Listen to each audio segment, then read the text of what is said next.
Hello! Today I'm here painting Lake Balaton and surrounding areas. That means a lot of vineyards.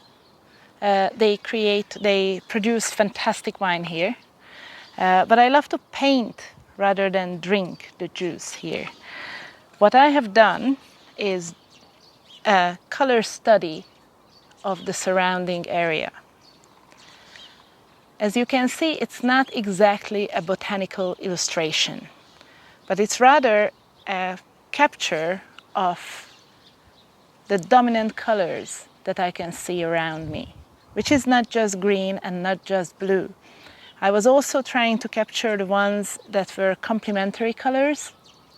And this is basically just my basic kit, my watercolor sketchbook, which is a mid-toned mixed media booklet. It's A5 size, so I can do panoramic studies if I open up a double page. I have a clip.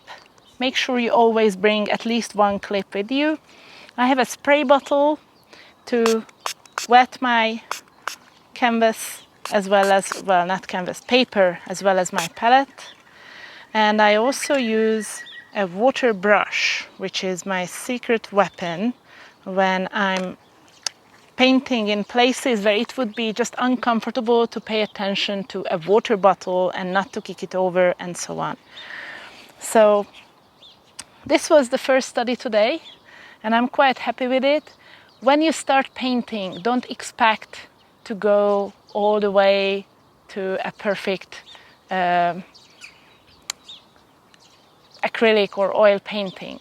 Doing studies like this is the key to figure out what the subject should be, what colors you want to use.